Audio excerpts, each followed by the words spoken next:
Yes, sir. What up with it, YouTube? What's the deal with y'all? What's up with everybody? I go by the name of DC, and in today's video, I'm going to talk about Nemesis, and I'm going to recap both episode 5 and episode 6, and I'm going to give y'all my breakdown to both of those episodes and let y'all know how I felt about episode 5 and episode 6, which was arguably the best episode so far this season, especially episode 6. I was locked in on episode 6 and I enjoyed episode 6 from start to finish. To me, episode 6 was hands down the best episode this season. Episode 5 was great and I enjoyed that episode as well, but man, episode 6 was one of the ones, bruh. Episode 6 was one of the ones. So like I said, I'm going to recap both of these episodes and break these episodes down for y'all. If you're finding my channel for the first time and you like Nemesis content like me, tap in and hit the post bell notification button to support the channel and to get updated on all Nemesis content I post on my channel. Hit the like button and the hype button to help the video get recommended across the algorithm. And y'all let me know y'all thoughts down below in the comment box on how y'all felt about episode 5 and episode 6. Now, episode 5 starts off with Dion's wife Rita learning about the news of his death. We all know in episode 4, Dion was taken out in that episode after he got into a shootout with the feds. But Isaiah and his task force didn't even give nobody a moment to grieve Dion's death in this episode, because as soon as the episode started, Isaiah and his task force issued a search warrant on Dion's wife Rita's crib and raided both Coltrane office and his house, all because of what Dion did in episode 4 by getting into a shootout with the feds. And episode 5 was really one of those episodes where Isaiah was pissing me the hell off, bruh, because he was doing entirely too much throughout this episode, especially when he was searching Coltrane's house in this episode trying to find any evidence against him, because Isaiah really thought it would be a good idea to have the feds tear up Coltrane and Ebony's house and put a bunch of holes in their wall in the same bedroom where Coltrane and Ebony's child Zaire used to sleep at, assuming that Coltrane was hiding something inside of the walls in his house. Really abusing his power in this episode if you ask me, because like I said, Isaiah was doing entirely too much throughout this episode, and Isaiah didn't have to tear up Ebony and Coltrane's kid bedroom in this episode like he did. Isaiah was out of pocket for that. You know Isaiah was doing entirely too much in this episode when his task force was telling him to kick back and chill out. Like, it got bad to the point where Isaiah almost threw hands with Captain Jimmy in this episode because he started to accuse the department of being dirty and working with Coltrane. All because he couldn't get an arrest warrant on Coltrane and his crew. And if I was Isaiah, bruh, I would have took Captain Jimmy up on that offer, but I would have asked if I could squabble up with the district attorney Malik instead. Because the fact that Malik has been spending a lot of time with Isaiah's wife Candace since episode 3, and also kissing on his wife in this episode, which Ebony has on camera, I would have asked to squabble up with Malik if I was Isaiah. Because I feel like Malik has been running game on Isaiah and trying to make him look like the bad guy to Candace so she could be with him instead of Isaiah. And I really feel like he was trying to set up Isaiah to make a mistake on his investigation in this episode, especially when he told Isaiah he'll make sure everything he did to lock up Coltrane was fair play if he locks up Coltrane legally. I don't really rock with Malik's character like that. I really feel like the boy is shiesty. And like I said, he's trying to make Isaiah look like the bad guy to his wife Candace so she could be with him instead of Isaiah.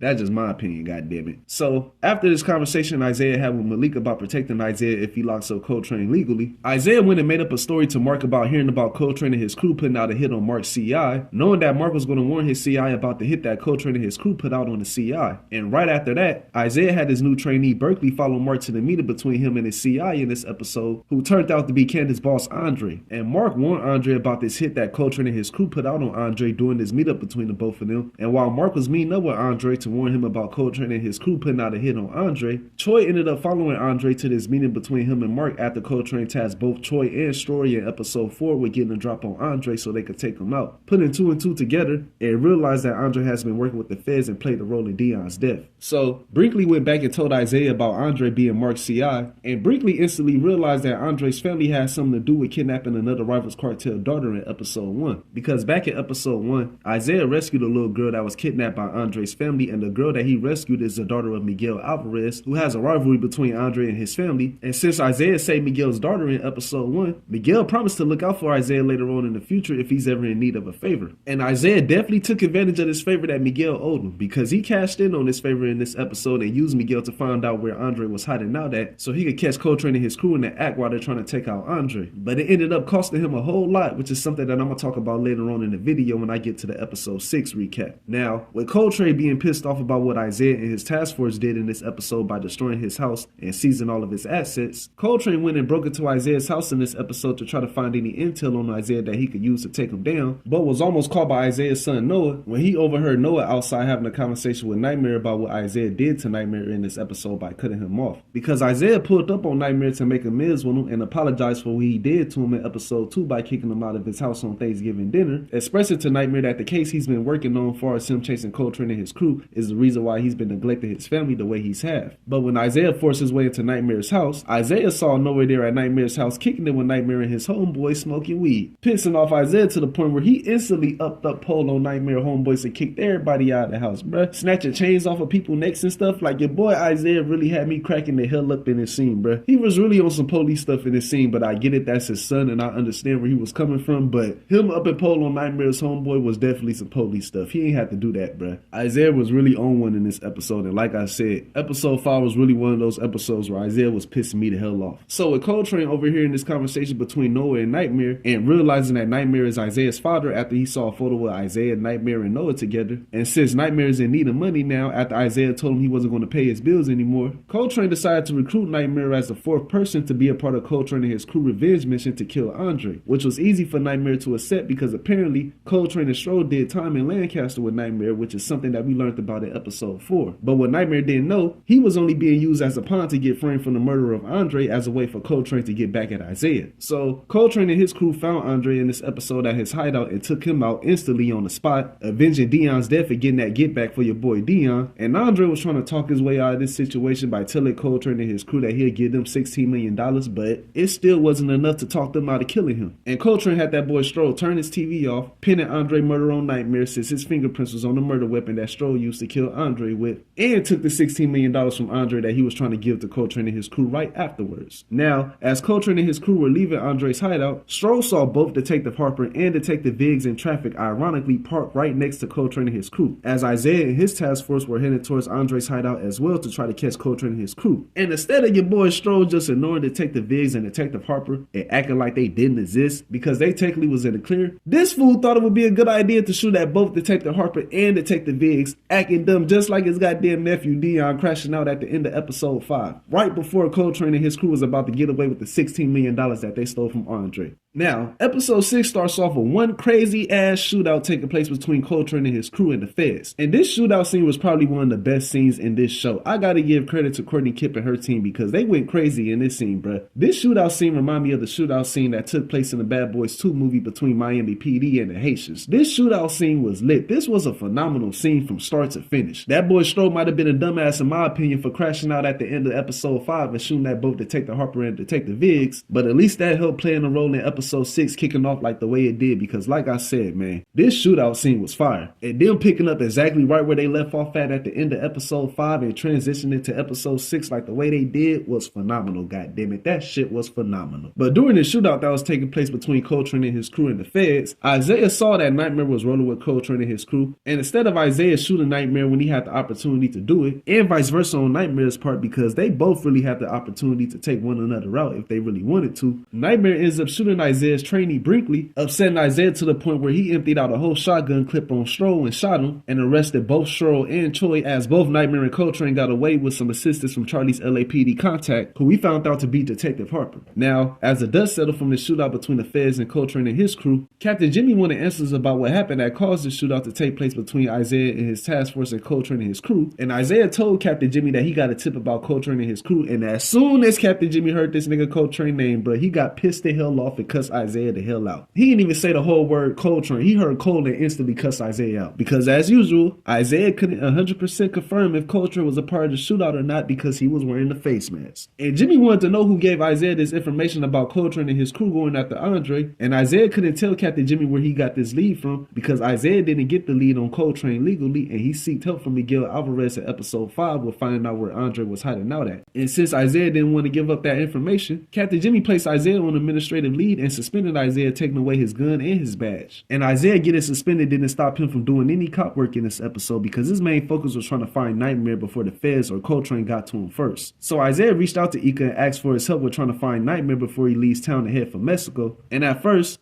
Ika wasn't trying to look out for Isaiah with helping him out with finding Nightmare because he was still upset at the fact that Isaiah is the reason why his CI Tai was killed by Coltrane in episode 2, until Isaiah told Ika that his dad was a part of the shootout that took place between Coltrane and his crew and the cops. And Ika ends up giving Isaiah the name of one of Nightmare affiliates in the streets who goes by Earl Hayes, who Nightmare possibly might seek help from when getting out of town, since this Earl character has connections with getting people across the Mexico border, as well as passing this information on to Detective Cruz after both Detective Cruz and Captain Jimmy found out about Nightmare Nightmare being a part of the shootout with the police. So Isaiah went to Earl's club to look for Nightmare, and as expected, he found Nightmare hiding out at Earl's club, and Isaiah was trying to talk his father into snitching on Coltrane so he could continue to have a career in LAPD, because the feds is going to think that Isaiah has something to do with the shootout that took place between Coltrane and his crew, because his pops was involved in that shootout. But Nightmare refused to snitch on Coltrane because he still was upset with Isaiah about what he did in episode 5 by snatching his brother Josiah's chain off his neck. And he really wasn't trying to snitch on Coltrane because he doesn't believe in snitching. And while this conversation was going on between Nightmare and Isaiah, Coltrane was also there at Earl's club watching this conversation go down between Isaiah and Nightmare, trying to make his move against Nightmare and take him out. After Charlie told Coltrane about Nightmare possibly hiding out at Earl's club, after she learned from Detective Harper that her, along with Detective Cruz and Captain Jimmy, had plans on going to Earl's club to question him about Nightmare's whereabouts. And Detective Cruz, along with Detective Harper and Captain Jimmy, ended up showing up at Earl's club in this episode while Coltrane, Isaiah, and Nightmare was there, forcing Coltrane to stand down and not make his move against Nightmare after Detective Harper warned him not to, as Nightmare snuck out the back door and left after Earl warned both Isaiah and Nightmare about the feds being at his club. So Coltrane continued to look for Nightmare in this episode and decided to go back to Nightmare's house to see if he was going to come back to his house or not before he left town. And he ends up finding a dead body at Nightmare's house because Nightmare was forced to kill one of his homeboys in this episode after he tried to rob him for his money. But when Coltrane ran into another one of Nightmare's homeboys at Nightmare's house, Coltrane realized that Nightmare was most likely going to go to Isaiah's house to take back his son Josiah's chain that Isaiah snatched off his neck. And that's exactly what Nightmare did. Nightmare went to Isaiah's house at the end of the episode to take back his son's chain, along with paying Isaiah over $327,000 since that's how much money Isaiah spends on his rent. And as Nightmare was about to leave, Nightmare ends up running into Noah at Isaiah's house, and Noah was also trying to convince Nightmare to turn himself in and flip on Coltrane and his crew so that Isaiah doesn't lose his career over this situation. But like I said earlier in the video when I was talking about Isaiah trying to get his father to snitch on Coltrane, everything that Noah was saying went out one ear through another, and Nightmare wasn't trying to hear any of that stuff that Noah was talking about, telling Noah straight up he ain't going back to jail for him or Isaiah, goddammit. Now, they ended up hearing a car pulling up outside to the house, and Nightmare assumed that it was Isaiah that was pulling up to the house. So Nightmare told Noah to hide inside the closet and not come out until him and his father was gone. And as Nightmare went to go open up the door, assuming that it was Isaiah,